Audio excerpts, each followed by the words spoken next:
Awal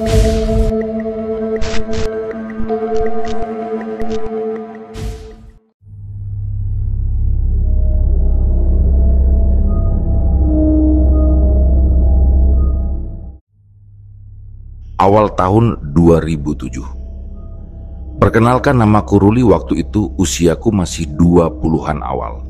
Hidup di kampung di Jawa terasa sederhana, tapi kebutuhan keluarga menuntutku mencari cara. Aku memutuskan merintis usaha kecil-kecilan, jualan bakso keliling. Awalnya aku hanya punya gerobak dorong manual.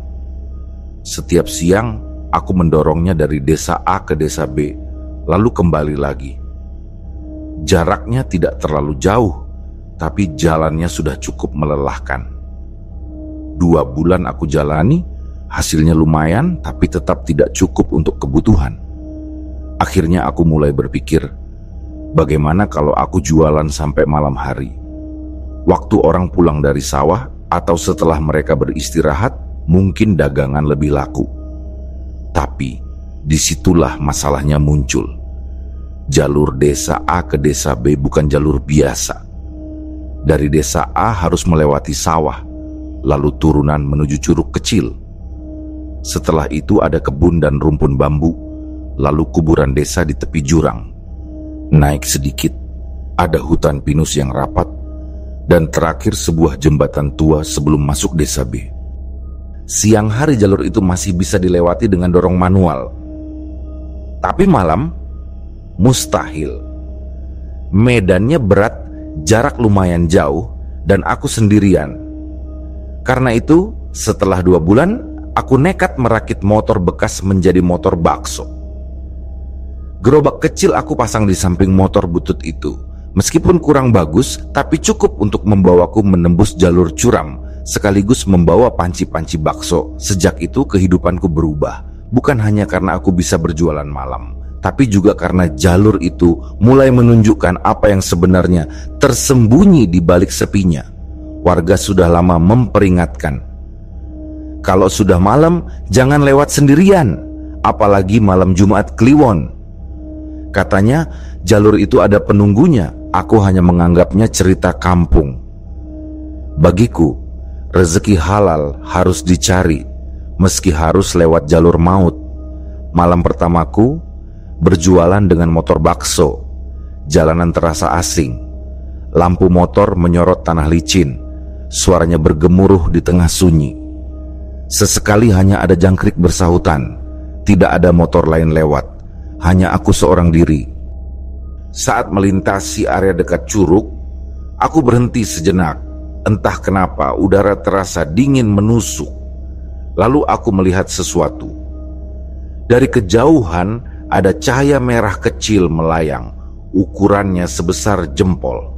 Kupikir bara rokok. Tapi siapa yang merokok sendirian di tengah hutan malam-malam? Cahaya itu mendekat lalu menempel di sebuah batu besar di pinggir jalan. Anehnya, ia tetap menyala. Belum sempat aku mencerna, muncul cahaya biru, sama persis melayang perlahan, lalu menempel di samping cahaya merah. Aku menahan nafas, tangan meremas erat stang motor, dan kemudian cahaya putih datang terakhir. Ia melayang pelan, lalu menempel di batu itu juga.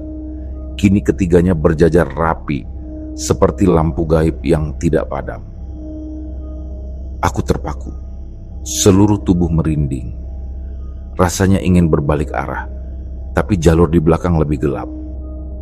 Esoknya aku ceritakan kejadian itu pada seorang warga desa B. Dia hanya menghela nafas. Itu biasa, batu itu memang angker. Katanya sering muncul cahaya. Ada yang bilang api arwah. Ada juga yang bilang pernah melihat sosok yang memiliki gigi sebesar kapak di situ. Aku terdiam. Dari hari itu aku sadar, jalur ini bukan jalur biasa.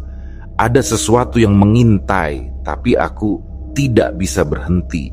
Ekonomi lebih kuat daripada rasa takut. Setelah malam itu melihat 3 cahaya di batu, aku berusaha menenangkan diri. Aku bilang dalam hati, mungkin hanya halusinasi, mungkin pantulan lampu, tapi rasa ragu tidak bisa hilang. Setiap kali motor bakso kujalankan melewati jalur sawah, curug, hingga hutan pinus, bulu kuduku berdiri sendiri. Tidak ada pedagang lain yang berani malam-malam. Hanya aku yang masih nekat. Kadang aku berpikir, mungkin ini sebabnya mereka berhenti, karena jalur ini memang punya cerita yang tidak bisa dijelaskan. Malam itu sekitar pukul 8:30 malam.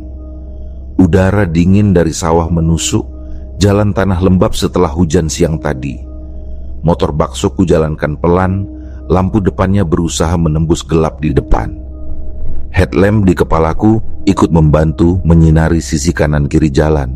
Awalnya tenang, tapi saat melewati turunan menuju curug, dari sudut mata kiri, aku melihat sesuatu berkelebat cepat, seperti motor menyalip.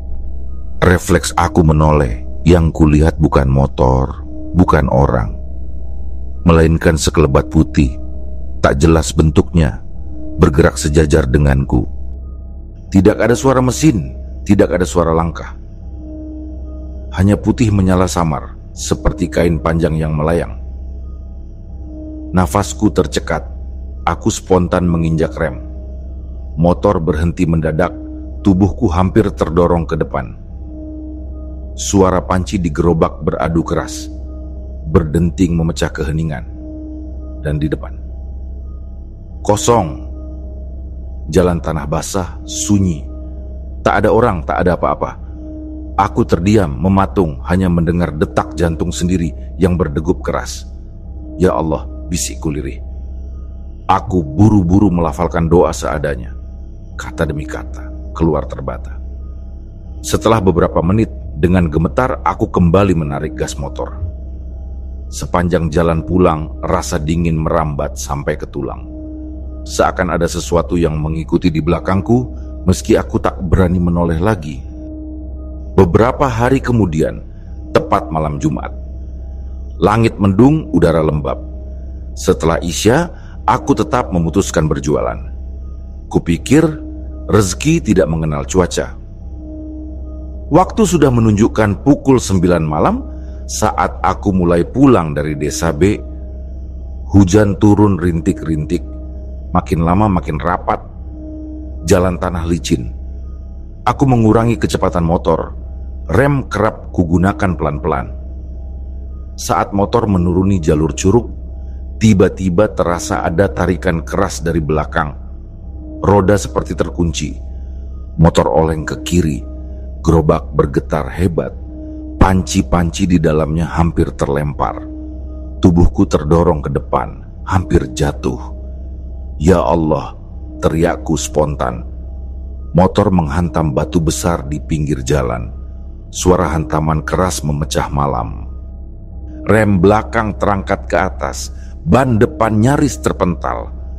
Seolah ada yang menghentak dari bawah, menghentakku dengan tenaga luar biasa. Aku panik. Aku menoleh ke belakang, namun gelap. Tak ada apa-apa, hanya hujan yang makin deras. Aku gemetar, berusaha menarik motor dari posisi tersangkut. Anehnya, seperti ada beban tak terlihat yang menahan, membuat motor susah ditarik. Setelah berkali-kali mencoba, akhirnya aku berhasil melepaskannya. Tapi satu masalah lagi, rem belakang patah, tak berfungsi. Kini aku hanya bisa mengandalkan rem depan. Padahal, jalur setelah curug masih menurun, licin dan berkelok. Dengan nafas tersengal, aku teruskan perjalanan. Setiap meter terasa seperti ujian maut. Ban selip beberapa kali, hampir membawaku masuk ke jurang. Tanganku basah, bukan hanya karena hujan, tapi juga keringat dingin. Ketika akhirnya sampai di rumah, aku hampir roboh saking lelah dan takutnya. Motorku parkir dengan rem depan yang masih basah kuyup, gerobak berantakan, beberapa mangkok hampir pecah. Orang tua melihatku kebingungan. Wajahku pucat, tubuh gemetar. Tapi aku tidak banyak bicara. Aku hanya bilang, motor ditarik orang, tadi di curug. tanpa menjelaskan panjang lebar. Malam itu aku hanya bisa bersyukur aku masih hidup. Andai tadi bukan batu yang menghadang, mungkin aku sudah masuk jurang gelap di pinggir jalan. Tapi rasa syukur itu bercampur tanda tanya besar. Apa yang sebenarnya menarik motorku? Apa hanya selip di jalan licin? Atau memang ada sesuatu yang ingin menjatuhkanku? Setelah malam ketika motorku ditarik di turunan curug, aku semakin waspada setiap kali melewati jalur itu. Tapi kebutuhan tidak bisa ditawar. Kalau aku berhenti jualan, dapur rumah berhenti ngebul. Jadi dengan rasa takut yang selalu menempel, aku tetap mengendarai motor bakso melewati jalan sunyi itu. Malam itu, jalanan terlihat biasa saja. Hujan sudah reda, udara dingin menusuk, dan tanah basah beraroma lumpur. Lampu motor menyorot jalan yang sepi, ditemani suara jangkrik di kejauhan. Aku mencoba menenangkan hati. Bismillah, semoga aman malam ini, bisikku sambil menggenggam erat stang motor. Tapi jalur itu tidak pernah membiarkanku pulang dengan tenang. Saat motor melaju pelan melewati kebun dekat curug, tiba-tiba terdengar bunyi keras dari belakang. Aku menoleh cepat. Salah satu tutup panci dagangan meloncat sendiri dari gerobak, terbang seolah ada yang menendang, lalu jatuh entah kemana. Aku terkejut, spontan menepikan motor, mematikan mesin, lalu turun. Dengan senter di tangan, aku menyoroti jalan tanah yang gelap. Di mana tutupnya? Gumamku panik. Aku menyusuri jalan sekitar 50 meter, 100 meter, 200 meter, namun kosong, tidak ada tutup panci. Padahal benda itu besar dan dari stainless steel, mustahil menghilang begitu saja. Keringat dingin mulai mengalir di pelipis, bercampur dengan dinginnya udara malam. Baru setelah menyoroti ke arah semak, aku melihat kilauan perak memantul. Tutup panci itu tergeletak sekitar 150 meter dari tempatku berdiri.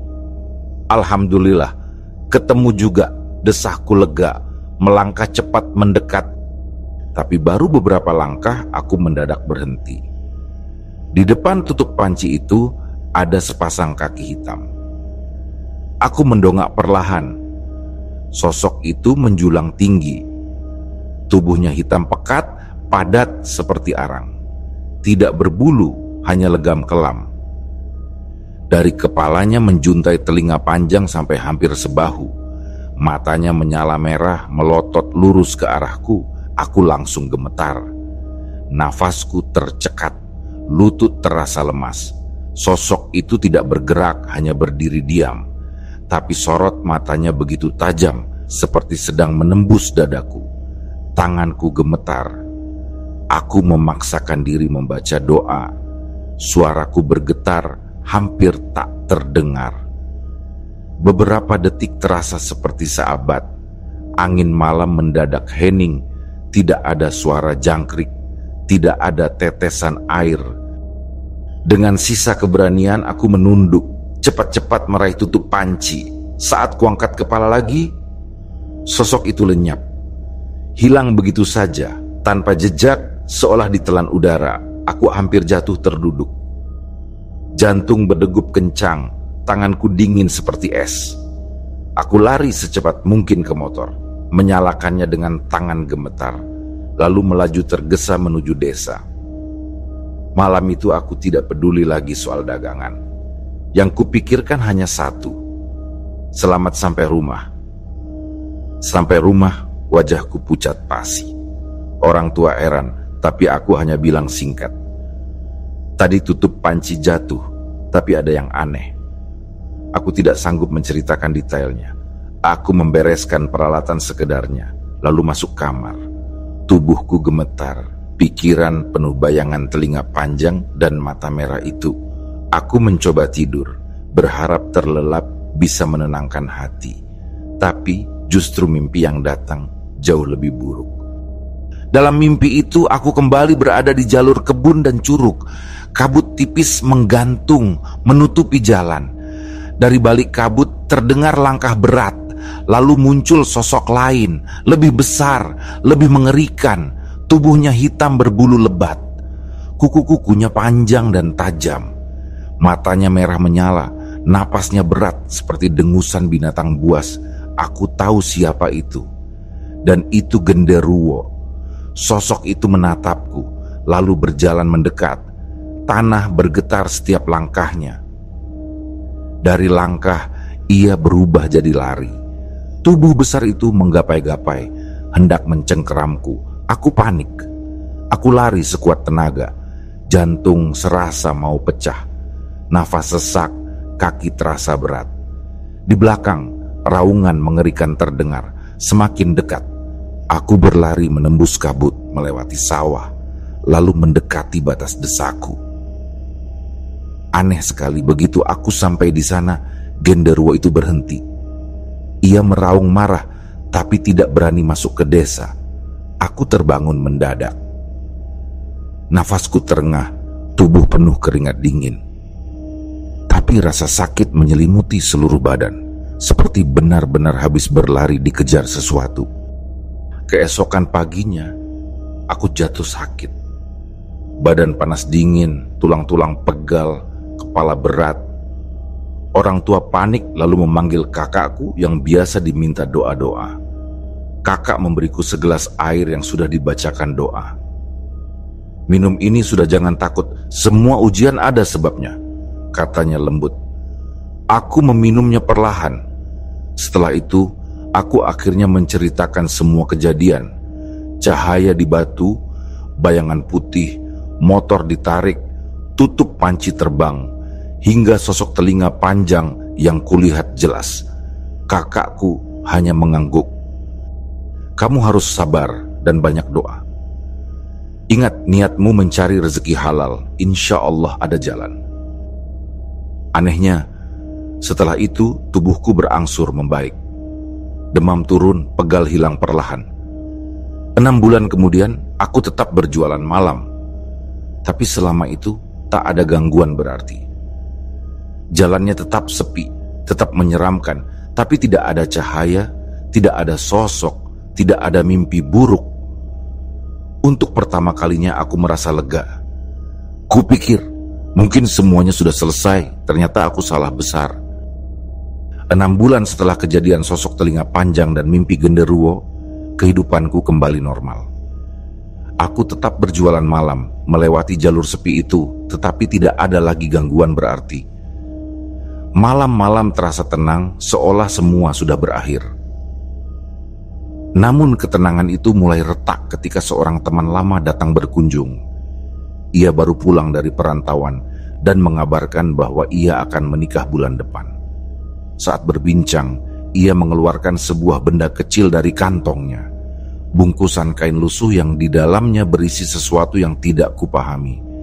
Ia mengatakan bahwa benda itu adalah barang pengasihan dan menyarankanku untuk menyimpannya. Aku menolak, merasa tidak membutuhkan hal semacam itu. Tapi ia mendesak, mengatakan bahwa tidak ada salahnya menyimpan benda tersebut. Demi menjaga perasaan teman, aku akhirnya menerimanya. Sejak malam pertama benda itu berada di rumahku, suasana terasa berbeda. Udara kamar menjadi berat. Tidur terasa tidak nyenyak, dan hatiku selalu diliputi kegelisahan. Ketika aku kembali berjualan malam, gangguan itu muncul lagi. Kali ini terasa lebih parah, lebih menekan, seakan ada pintu yang kembali terbuka. Pada bulan Maulid, seperti biasa, desa mengadakan pengajian besar siang dan malam. Aku mengikuti acara malam yang baru selesai sekitar pukul 12. Dagangan bakso belum habis, tapi karena orang-orang sudah pulang, aku memutuskan untuk kembali ke rumah. Aku menyalakan motor bakso dan mulai melintasi jalur sepi itu. Awalnya perjalanan terasa aman. Melewati kuburan tidak ada masalah. Curug pun terlewati tanpa hambatan. Namun begitu masuk ke jalan sawah menuju kebun, aku melihat sebuah cahaya kecil. Cahaya itu berwarna merah, sebesar bara rokok, melayang di udara. Awalnya kukira ada orang yang sedang merokok di sawah. Namun semakin dekat, cahaya itu tetap menyala, bahkan semakin terang. Dari sebesar puntung rokok, perlahan ia membesar menjadi sebesar bola tenis, lalu sebesar kepalan tangan, hingga akhirnya mencapai ukuran sebesar kepala manusia.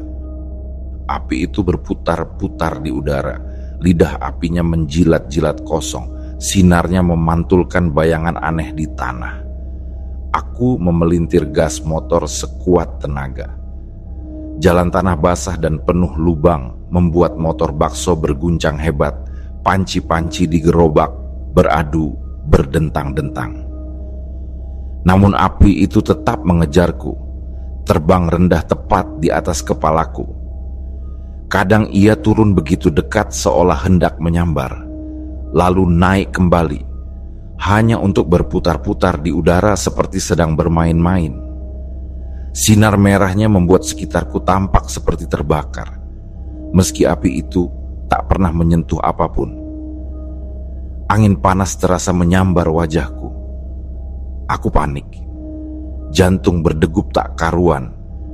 Doa-doa meluncur tak henti dari bibirku. Aku melaju secepat mungkin hingga memasuki desa A. Begitu melewati batas desa, api itu perlahan mengecil, lalu padam, lenyap begitu saja tanpa meninggalkan jejak. Aku berhenti di pinggir jalan, tubuh gemetar hebat. Nafas tersengal, keringat bercucuran meski malam begitu dingin. Rasanya seperti baru lolos dari maut. Keesokan harinya aku menceritakan pengalaman itu pada beberapa teman. Dari mereka aku mengetahui bahwa aku bukan satu-satunya yang pernah mengalaminya. Salah seorang temanku juga pernah melihat api serupa ketika pulang dari rumah pacarnya di desa B, sekitar pukul 11 malam. Karena ketakutan, ia sampai kembali ke rumah pacarnya dan tidak berani melanjutkan perjalanan. Warga desa menyebut makhluk itu Banaspati, api gaib yang sudah dikenal sejak zaman penjajahan. Katanya, ia sering muncul di jalur antara desa A dan B, terutama pada malam-malam tertentu. Mendengar penjelasan itu, bulu kudukku berdiri. Semua yang kulihat bukanlah ilusi, itu nyata. Aku mencoba kembali meminta doa pada kakakku, berharap air doa bisa menenangkan batin seperti dulu. Namun kali ini berbeda. Meski sudah berdoa, ketakutan tidak berkurang. Malah semakin hari, gangguan semakin menjadi. Kakakku menasihati bahwa mungkin semua ini ada hubungannya dengan benda pengasihan yang kubawa pulang. Kata-katanya menohok, karena dalam hati aku juga merasa hal yang sama. Sejak benda itu ada di tanganku, jalur malam yang semula tenang kembali dipenuhi teror. Seakan aku membuka pintu yang seharusnya tidak pernah kusentuh. Semakin lama aku berjualan di desa B, semakin aku menyadari bahwa tempat itu bukan sekadar desa biasa. Ada sesuatu yang berbeda, sesuatu yang membuat orang-orang di sana hidup dengan aturan yang tidak kutemukan di tempat lain. Salah satu yang paling kentara adalah adat malam Jumat Kliwon. Sejak azan Isya berkumandang, orang tua akan bersuara keras dari dalam rumah, menyuruh anak-anak masuk dan tidak bermain di luar lagi. Tidak ada yang berani melanggar. Bagi mereka, malam itu adalah waktu ketika dunia manusia dan dunia gaib saling bersinggungan. Aku sendiri awalnya hanya menganggapnya sebagai kebiasaan aneh. Tapi semakin lama aku berjualan di sana, semakin aku mengerti mengapa mereka begitu patuh. Dari cerita warga aku tahu bahwa adat di sana masih dijalankan ketat. Misalnya, ketika ada yang hendak merantau, mereka tidak boleh keluar rumah lewat pintu depan. Mereka harus keluar lewat jendela atau pintu belakang. Katanya, itu agar perjalanan mereka selamat dan tidak diganggu hal-hal gaib di jalan. Ada pula pantangan lain, kalau seseorang sudah keluar rumah untuk bepergian, ia tidak boleh kembali masuk lagi, meskipun kendaraan yang hendak menjemputnya batal datang. Ia harus bermalam di rumah saudara atau tetangga. Bagi orang luar, semua itu terdengar aneh. Tapi setelah mengalami gangguan sendiri, aku mulai merasa adat-adat itu memang ada alasannya. Gangguan berikutnya datang dengan cara yang lebih halus tapi membuatku gelisah. Uang hasil jualan mulai sering berkurang. Awalnya aku pikir aku yang salah hitung. Biasanya aku menghitung berdasarkan jumlah bakso yang terjual. Satu mangkok dihitung dari jumlah butir bakso. Jadi tidak mungkin meleset jauh. Tapi hampir setiap kali pulang dari desa B, uang yang kubawa selalu kurang. Aku mencoba berbagai cara. Kadang uangku simpan di dompet, kadang di kantong celana, bahkan pernah kuikat dengan karet dan kumasukkan dalam tas. Namun hasilnya sama saja, setiap sampai rumah jumlahnya tetap berkurang. Aku kemudian berbincang dengan pedagang lain. Ternyata mereka pun mengalami hal serupa. Uang yang harusnya utuh entah bagaimana selalu berkurang. Dari sana muncul bisik-bisik bahwa ada tuyul yang dipelihara seseorang di desa itu. Kakakku kemudian menyarankan agar aku meletakkan kulit bawang dan cabai dalam tas. Katanya, tuyul tidak menyukai bau itu. Anehnya, setelah kulakukan, uang hasil jualan berhenti berkurang. Hal itu membuatku percaya bahwa semua cerita tuyul yang dulu kuanggap dongeng ternyata nyata. Dan ternyata bukan hanya aku yang diganggu. Seorang pedagang bakso lain pernah bercerita bahwa saat ia mangkal menjelang maghrib di desa B, gerobaknya tiba-tiba berguncang hebat. Seolah ada seseorang yang mendorong keras dari samping. Padahal tidak ada orang di sana. Waktu itu penduduk sedang salat maghrib, jalanan kosong. Akibat dorongan itu, mangkok dan panci terbalik, dan seluruh bakso tumpah ke selokan. Setelah kejadian itu, ia tidak pernah mau berjualan malam lagi di desa tersebut. Cerita itu membuat bulu kuduku berdiri. Rasanya semakin jelas bahwa ada sesuatu di desa ini yang tidak ingin pedagang luar betah berjualan lama. Puncak gangguan lain terjadi pada sebuah malam ketika aku pulang agak larut, sekitar pukul 12:30 dini hari. Jalur sudah benar-benar sepi. Aku melaju pelan, tidak ingin tergelincir di jalan tanah yang licin. Begitu memasuki area kebun bambu, tiba-tiba seluruh rumpun bambu bergoyang serentak. Suaranya gemerisik keras, seperti tertiup angin besar. Padahal malam itu udara sama sekali tenang, tidak ada hembusan angin sedikit pun. Aku berhenti di tengah jalan, tubuh gemetar. Suara bambu saling bergesekan terdengar semakin keras, membuat suasana terasa seperti ribuan bisikan tak kasat mata. Aku membaca doa sekuat tenaga, memejamkan mata. Goyangan itu berlangsung hampir 10 menit. Setelah itu, bambu berhenti bergerak seketika, kembali diam, seakan tidak pernah terjadi apa-apa. Dari arah depan, sebuah motor lain melintas. Aku merasa lega karena ada manusia lain di jalur itu. Tapi begitu motor itu lewat, aku sadar wajah pengendaranya tidak jelas, hanya gelap tak berbentuk. Rasa takutku semakin menjadi-jadi. Aku buru-buru melajukan motor, tak berani lagi berhenti. Sampai di rumah, tubuhku lemas tak bertenaga. Semua kejadian itu membuatku berpikir, desa B seperti memiliki sesuatu yang memakan siapapun yang datang. Tidak heran banyak pedagang akhirnya berhenti berjualan di sana. Jalurnya terlalu berat, adatnya terlalu kental, dan gangguannya terlalu nyata. Namun aku tetap bertahan, bukan karena berani, melainkan karena tidak punya pilihan.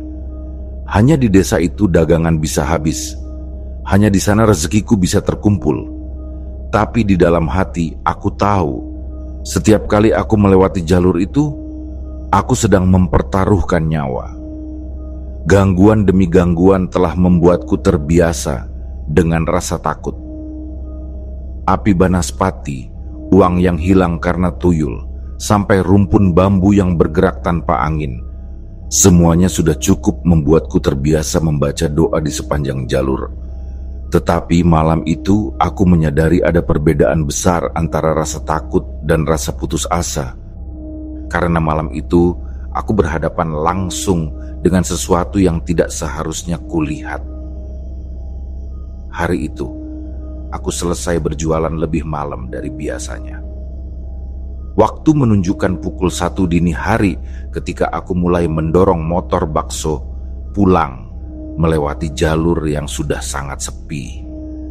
Udara terasa begitu dingin menusuk sampai-sampai nafas keluar berhembus seperti asap. Begitu sampai di dekat area kebun bambu, aku menurunkan kecepatan. Jalan licin karena embun dan aku tidak ingin motor oleng. Tapi tepat saat aku hendak menanjak menuju tikungan kecil, motor berhenti dengan sendirinya. Lampu depan motor menyorot lurus ke jalan, dan di sanalah aku melihatnya. Sosok itu berdiri tegak di tengah jalan, mengenakan kain kafan putih kotor penuh tanah dan bercak hitam. Tubuhnya terbungkus rapat, hanya wajah yang terlihat. Tapi wajah itu bukan wajah manusia lagi.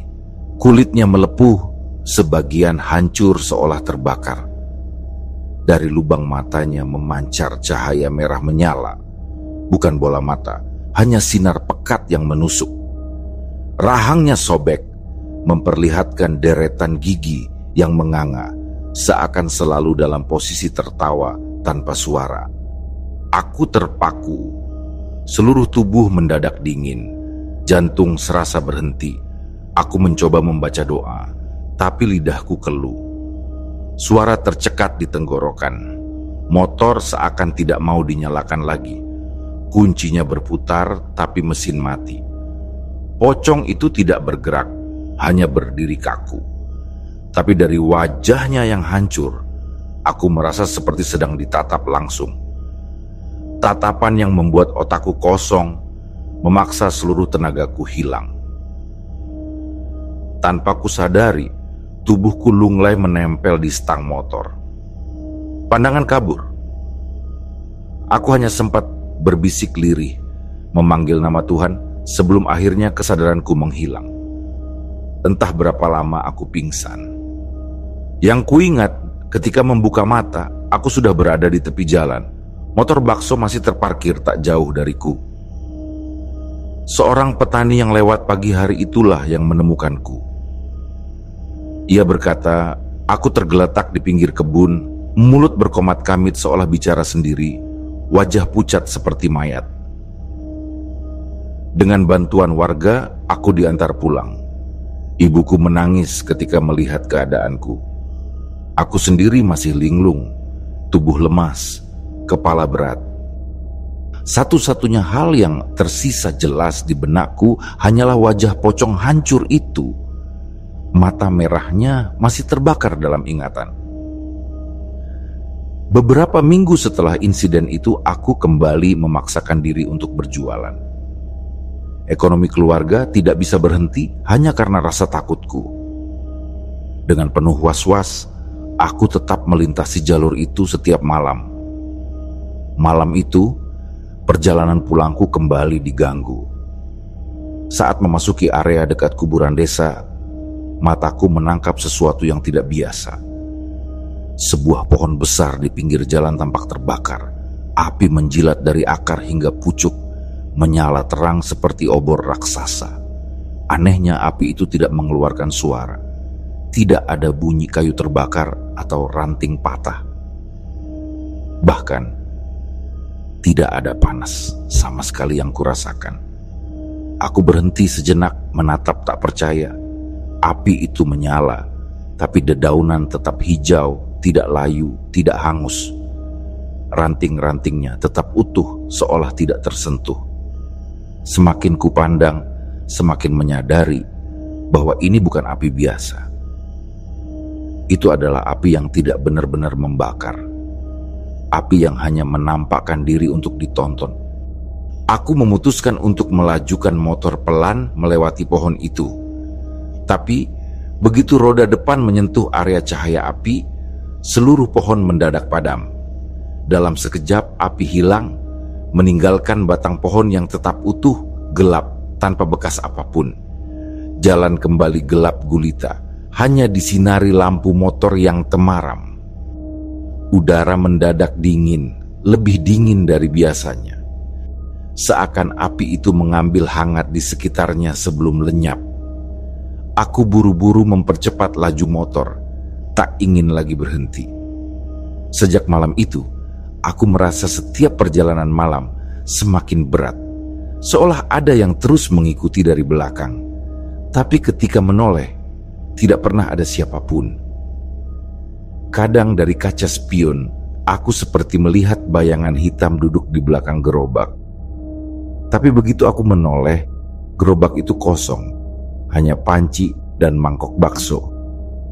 Aku tahu, sejak pertemuan dengan pocong bermuka hancur, gangguan di jalur ini sudah mencapai titik yang tidak bisa kuanggap main-main lagi.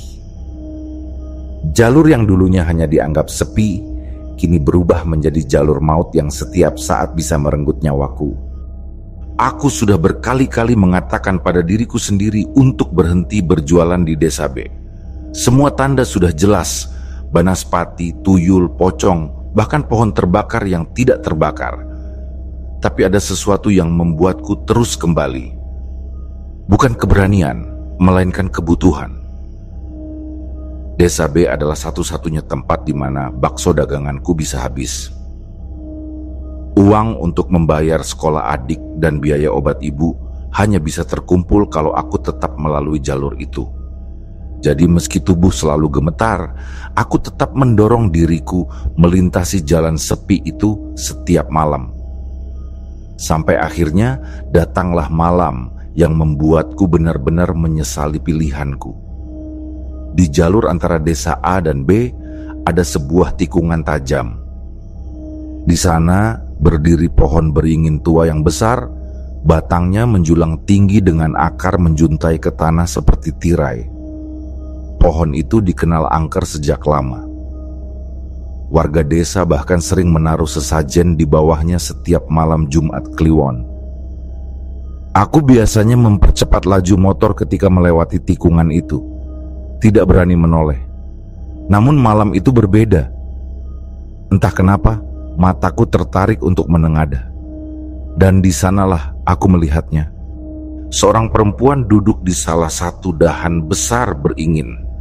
Rambutnya panjang terurai, menjuntai hingga menutupi wajah.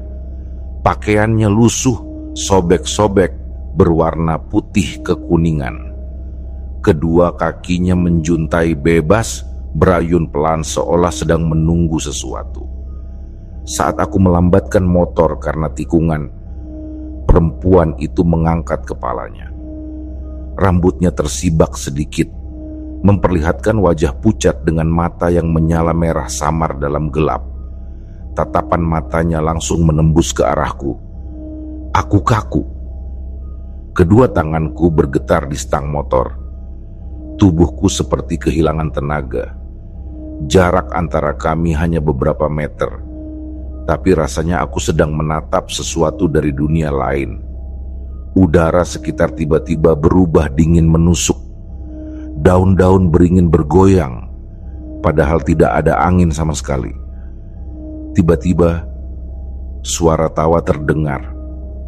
Bukan tawa biasa, melainkan tawa panjang yang melengking. Suaranya bergema mengikuti angin malam, memantul dari satu sisi kebun ke sisi lain, seolah suara itu datang dari segala arah. Buluku meremang, jantung berdetak kencang. Aku ingin menutup telinga, tapi kedua tanganku tidak bisa lepas dari stang motor. Tawa itu semakin keras, semakin panjang, lalu mendadak berhenti, meninggalkan keheningan yang lebih menakutkan dari suara apapun. Aku memaksa motor untuk melaju. Tapi rasanya jalur setelah beringin itu menjadi lebih panjang dari biasanya. Biasanya hanya butuh 1 menit untuk mencapai ujung sawah, tapi malam itu terasa seperti 15 menit. Setiap kali aku melihat kaca spion, aku merasa ada bayangan perempuan berambut panjang itu berdiri di belakang gerobak. Rambutnya tergerai menutupi wajah, tubuhnya membungkuk, seolah sedang menatap langsung ke arahku. Aku mencoba menoleh cepat, tapi selalu kosong. Tidak ada siapa-siapa, hanya pantulan gelap dari panci bakso. Keesokan harinya, aku memberanikan diri bercerita kepada seorang warga desa A yang cukup tua. Ia mendengarkan dengan tenang, lalu mengangguk pelan. Katanya, sosok perempuan itu memang sudah lama mendiami pohon beringin di tikungan. Dulu ada seorang perempuan muda yang meninggal gandir di pohon itu. Konon, ia ditinggal menikah oleh kekasihnya. Sejak saat itu, arwahnya dipercaya sering menampakkan diri, terutama pada pedagang yang pulang larut malam. Warga menambahkan bahwa sesekali ia terdengar menangis, tapi lebih sering tertawa. Katanya, tawa itu untuk menakuti siapapun yang berani melintasi jalurnya. Sejak kejadian itu, aku merasakan perubahan dalam tubuhku. Tidurku tidak pernah tenang. Hampir setiap malam aku bermimpi mendengar suara tawa yang sama menggema dari kejauhan. Kadang aku terbangun dengan keringat dingin, telinga masih berdenging. Dagangan tetap harus berjalan, tapi setiap kali melewati tikungan beringin, aku merasa jiwaku ditarik keluar sedikit demi sedikit. Rasanya seperti ada yang mengintai, menunggu waktu untuk merenggutku sepenuhnya. Aku sudah bertekad, jika gangguan datang lagi, aku akan berhenti. Tubuhku terlalu lelah, pikiranku terlalu penuh.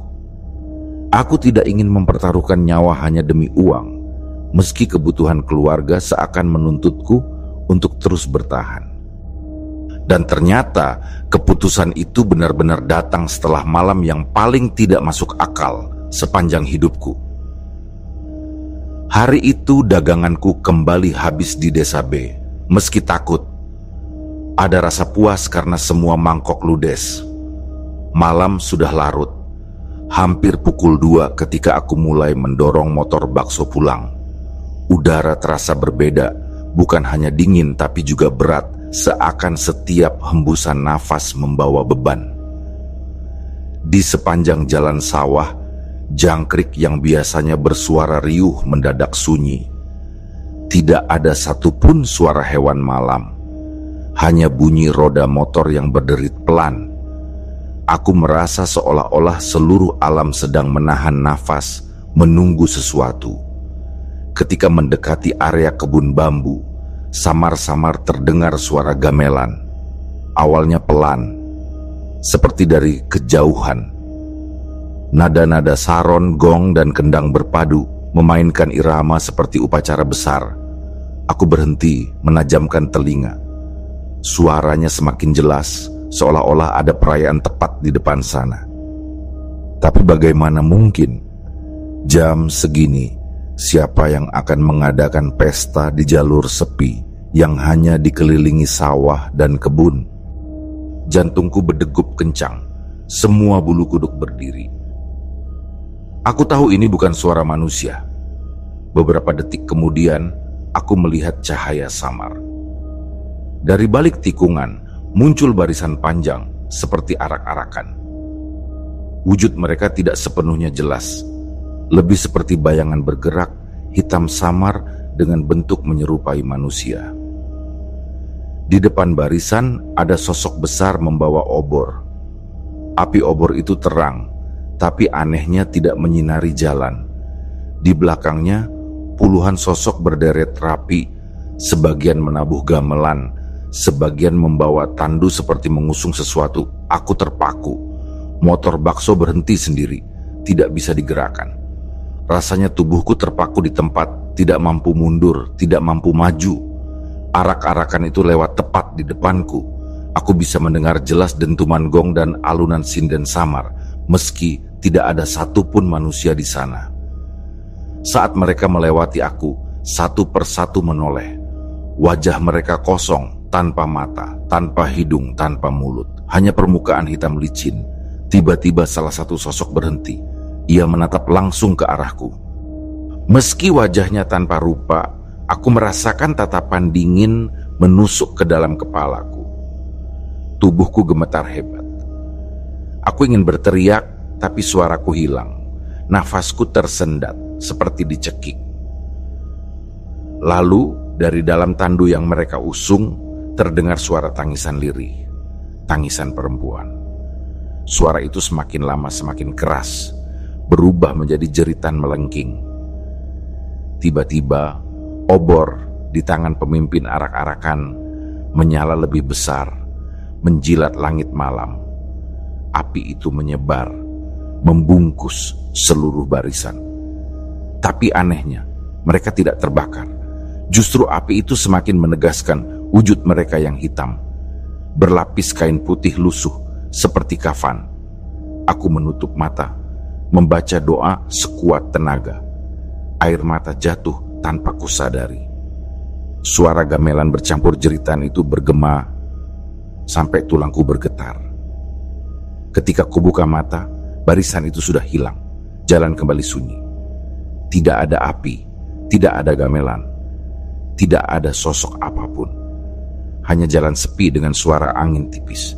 Aku jatuh terduduk di tanah. Tubuhku benar-benar lemas. Tanganku gemetar hebat. Rasanya tenagaku habis, seolah sebagian jiwaku ikut terseret bersama arak-arakan gaib itu. Aku memaksa berdiri, menyalakan motor dan melaju secepat mungkin. Tidak lagi peduli jalan licin, tidak lagi peduli gelap. Yang kupikirkan hanya sampai rumah dengan selamat. Sesampainya di rumah, aku langsung bersujud, menangis sejadi-jadinya. Ibuku kaget melihat keadaanku, tubuh pucat dengan pakaian basah keringat. Dengan suara terbata-bata, aku hanya bisa berkata bahwa aku tidak akan pernah lagi melewati jalur itu. Esoknya, aku benar-benar menepati janji. Aku berhenti berjualan di desa B. Meski kehilangan banyak pelanggan, aku tidak peduli. Bagiku nyawa jauh lebih penting daripada uang. Hingga kini, setiap kali aku mendengar suara gamelan dari kejauhan, bulu kuduku masih berdiri. Aku selalu teringat pada malam itu. Arak-arakan gaib yang lewat di depanku, wajah-wajah tanpa rupa, tangisan dari dalam tandu. Aku tahu desa B menyimpan rahasia yang tidak akan pernah bisa kuungkap. Rahasia yang membuat siapapun yang masuk harus siap menanggung akibatnya. Aku bersyukur masih diberi kesempatan pulang hidup-hidup. Tapi sampai kapanpun, aku tidak akan pernah lupa bahwa jalur itu bukan sekadar jalan biasa.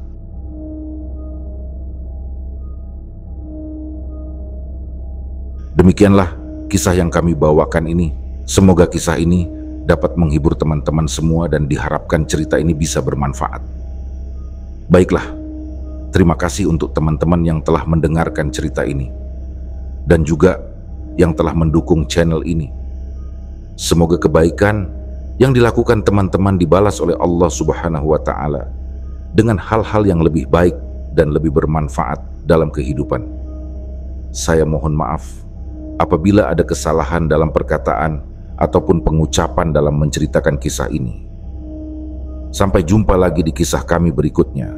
Semoga sehat dan sukses selalu untuk kita semua.